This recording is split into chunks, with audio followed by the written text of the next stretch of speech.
سلام بچه‌ها، امروز می‌خوایم بریم سراغ درس 12 در جستجوی پیشرفت و رهایی از سلطه بیگانگان. خب این یه سوال الکی نیستا. این دقیقاً همون وضعیتی بود که ایران تو یکی از پیچیده‌ترین و حساس‌ترین دوره‌های تاریخش باهاش دست و پنجه نرم می‌کرد. ببینید، تو قرن 19 یعنی دوره قاجار، ایران دقیقاً تو همین بحران گیر کرده بود. شکست‌های خیلی بدی از روسیه و بریتانیا خورده بود که اصلاً براش قابل هضم نبود. انگار یهو از خواب پریده بود و دیده بود که چقدر اوضاع خرابه.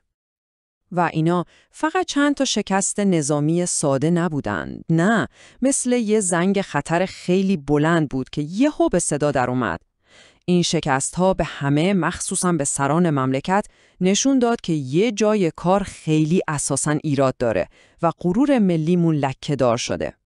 این شکست‌ها یه شکاف خیلی بزرگ رو نشون داد. شکاف علمی و صنعتی بین ایران و اروپا. یعنی دقیقاً همون لحظه‌ای بود که همه فهمیدن دیگه با شجاعت خالی و شمشیر نمیشه جلوی تفنگ و توپ اروپایی‌ها وایساد. بادی عوض شده بود و ایران باید قوانین جدید رو یاد می‌گرفت. خب اینجا بود که اولین کسی که واقعاً دنبال یه راه حل درست و حسابی گشت پیدا شد. یه شاهزاده آینده‌نگر به اسم عباس میرزا. اون به جای اینکه بشینه قصه بخوره، دنبال یه ایده انقلابی بود. نگاه عباس میرزا فوق‌العاده بود. یه جمله معروفی داره که میگه تنها شجاعت برای پیروزی کافی نیست. ما به روش‌ها و نظم جدیدی نیاز داریم.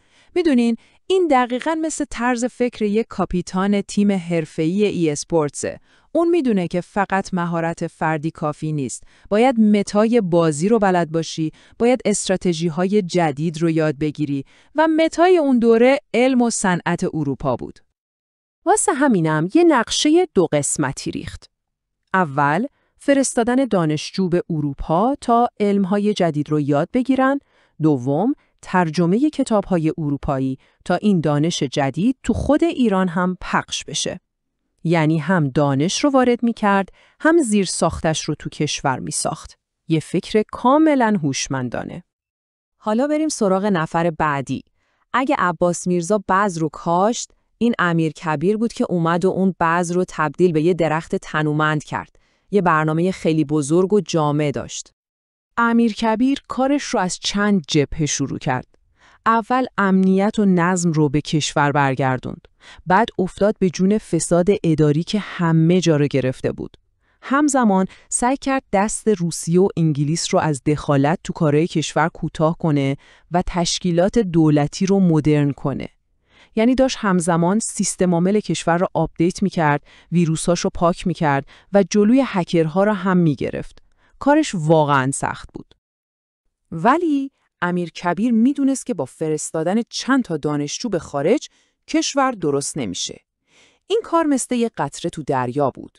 ایران به یه راه حل بزرگتر نیاز داشت. یه چیزی که علم و دانش رو تو خود ایران تولید کنه. و اون راه حل بزرگ تأسیس دارالفنون بود. دقت کنید به تلفظش. دارالفنون. این اولین دانشگاه مدرن ایران بود. یه حرکت واقعاً انقلابی برای اینکه نسل جدید متخصصها و دانشمندها تو خود ایران تربیت بشن، نه جای دیگه. اما یه نکته خیلی هوشمندانه تو کار امیر کبیر هست. تا حالا فکر کردین چرا معلم‌های دارالفنون رو از کشورهایی مثل اتریش آورد ولی از انگلیس و روسیه که اون موقع خیلی قدرتمند بودن معلم استخدام نکرد؟ دلیلش این بود که نمیخواست این قدرت‌های استعمارگر یعنی انگلیس و روسیه روی نسل آینده مدیران و متفکران ایران نفوذ داشته باشن. این یه حرکت کاملاً استراتژیک بود. انگار یه تیم بخواد مربی استخدام کنه، میره سراغ یه مربی از یه کشور بی‌طرف تا تیم‌های رقیب نتونن رو بازیکناش تأثیر بذارن یا تاکتیکاشو بدزدن. این مقایسه رو ببینید تا بفهمید چه جهش بزرگی اتفاق افتاد. تو مکتبخونه‌های قدیم درس‌ها بیشتر روحانی قرآن و شعر و نوشتن ساده بود، اما تو دارالفنون درس‌هایی مثل فیزیک، شیمی، پزشکی، فنون نظامی و زبان‌های خارجی تدریس می‌شد. یعنی تعریف آدم تحصیل کرده تو ایران کلاً عوض شد. خب تا اینجا دیدیم که یه عده از نخبگان سعی داشتن کشور رو از بالا به پایین اصلاح کنن. اما داستان همیشه اینجوری پیش نمیره. چی میشه اگه خود شاه یه تصمیم اشتباه بگیره و منافع کشور رو به خارجی‌ها بفروشه؟ اینجاست که پای مردم به ماجرا باز میشه. ماجرا از یک کلمه شروع شد. مونوپول، یعنی انحصار. شاه اومد و امتیاز انحصاری خرید و فروش کل توتون و تنباکوی ایران رو داد به یه شرکت انگلیسی. یعنی چی؟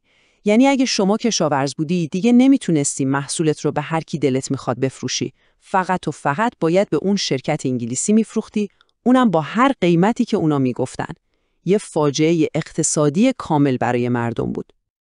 و واکنش مردم خیلی سریع بود. سال 1890 شاه قرارداد رو امضا کرد. یه سال بعدش اعتراضات بازاری‌ها و روحانیون تو کل ایران شروع شد.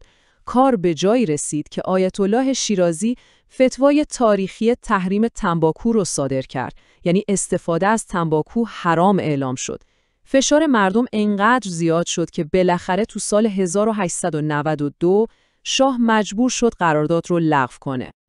این اتحاد مردم دقیقاً مثل اینه که کل گیمرهای یه بازی آنلاین با هم هماهنگ کنن و یه آپدیت پولی و ناعادلانه رو بایکوت کنن تا شرکت مجبور بشه برش گردونه. و این پیروزی یعنی لغو قرارداد تنباکو فقط یه اتفاق ساده نبود، یه نقطه عطف فوق‌العاده مهم تو تاریخ ایران شد. چرا؟ چون جنبش تنباکو در واقع اولین حرکت مردمی موفق و مدرن تو ایران بود که هم جلوی استبداد داخلی یعنی شاه و هم جلوی سلطه خارجی یعنی انگلیس ایستاد و برنده شد. این موفقیت یه حس اعتماد به نفس عجیبی به مردم داد.